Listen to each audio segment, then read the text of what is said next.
Hello everybody, my name is Mr. Rio and I used to be the principal here at Virgil Mills Elementary School, and I still work for the school district, but I work downtown in the Bradenton office, and I was invited to come and share a book with you today. And the book I decided to share is Austin Plays Fair, and it's written by Tony and Lauren Dungy. Many of you may have heard of Coach Dungy before as the coach of the Tampa Bay Buccaneers, and he's now on TV. He's now a broadcaster. So I thought you would enjoy this book, as the Buccaneers just won the Super Bowl, and Tony was associated with that organization. So let's get started. This book is called Austin Plays Fair.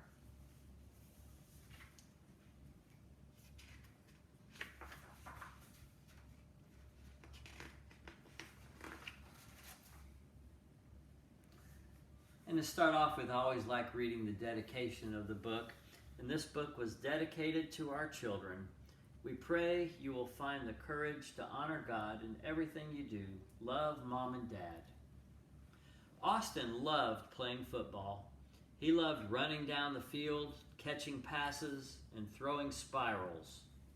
But there was one thing about playing with the Trentwood Tigers Austin did not like.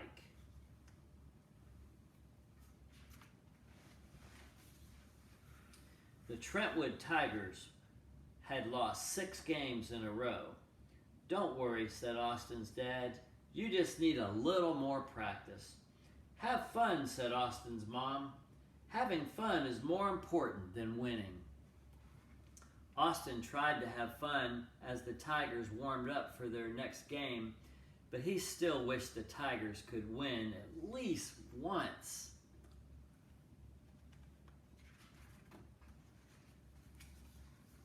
Coach Tony blew his whistle. "Okay, Tigers, huddle up," he called, and the team obeyed. "We know the Grantville Gators are a tough team," said Coach Lauren. "And we may have lost a few games lately," said Coach Tony. "But what do we do when we lose? We get up, get over it, and try again," yelled the Tigers. Coach Tony smiled. "That's right. So let's get out there." And with a last thumbs up, the coaches headed for the sidelines.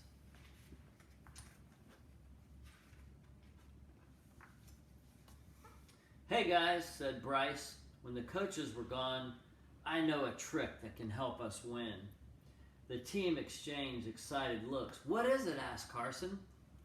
"Tuck your flag in like this," Bryce showed them his flag belt. "Now the other team can't get it." Kiko frowned. "That's not allowed."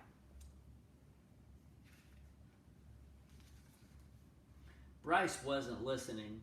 He tugged on his flag. "See, even if they catch up to you, they won't be able to take it." Austin's stomach felt funny, but that's still cheating. Bryce shook his head. "My brother says everyone does stuff like that. Aren't you tired of losing?" he pleaded. On it. Sorry, I didn't catch that. Try tapping about. Well, that was beautiful. Sorry about that, guys. The Tigers looked at each other. "Well, if everybody does it," says Jason, and the players began tucking their flags into their belts. "I just want to win once," thought Austin, and he tucked his flag in too. The Gators started out strong, making 2 touchdowns in the first half. "Remember what I told you," whispered Bryce in the huddle. Carson snapped the ball to Keiko. She lobbed it to Austin, and he took off down the field. On the left, the Gator came streaking toward him.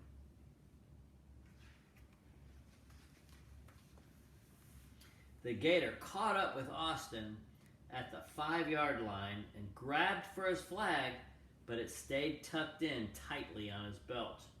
"Touchdown!" yelled the referee as Austin crossed the goal line. That night at dinner, Austin's dad smiled as he slapped an extra big hamburger on Austin's plate. You must be hungry after that win.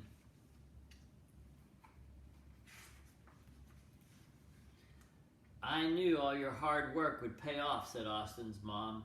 The Gators didn't pull a single Tiger flag. Suddenly, Austin wasn't very hungry. Austin still had knots in his stomach as the Tigers warmed up for their next game. Everyone said the Mustangs were the best team in town.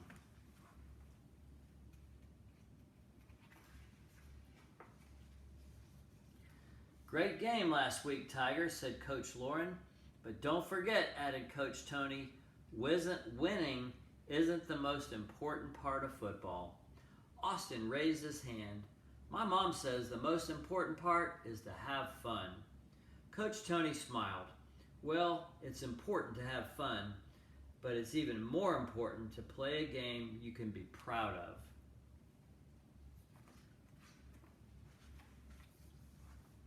That's right, said Coach Lauren.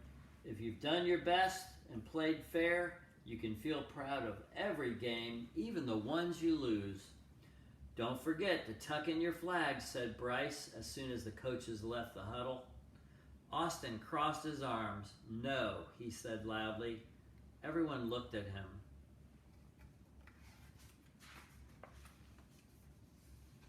Why not? Asked Bryce. It worked great. Austin shook his head. I want to play a game we can be proud of, like Coach said. The other Tigers nodded. Me too, said Jalem.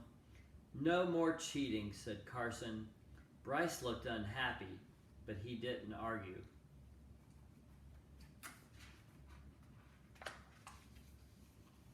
The Tigers played better than they ever had before. With 2 minutes left in the game, they needed just one more touchdown to win fair and square. Kiko dropped back to pass. The Mustangs were closing in fast. Bryce was wide open. He jumped to catch the pass and took off down the field. I think he's going to score a touchdown. Austin followed, blocking for him. Bryce was almost to the goal line when a girl in a Mustang jersey cut in front of him. The Mustang player yanked on Bryce's flag, but it would not budge. With a final burst of speed, Bryce broke free and ran into the end zone, punching the air to celebrate the winning touchdown.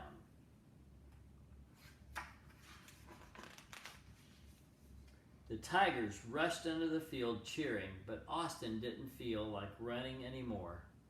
Why so glum, Austin? The referee asked. Austin looked across the field at his teammates celebrating, and he took a deep breath. I need to tell you something. He knew why Bryce had been able to score. He had cheated and tucked in his flag.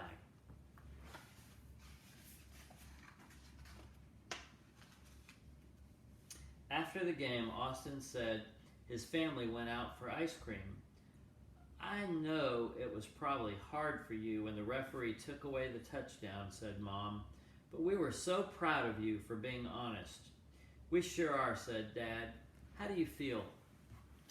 Pretty good, said Austin, licking the drips from his chocolate cone. Even though you lost, asked Dad. Austin nodded. It would have felt good to win, but it feels better to play fair.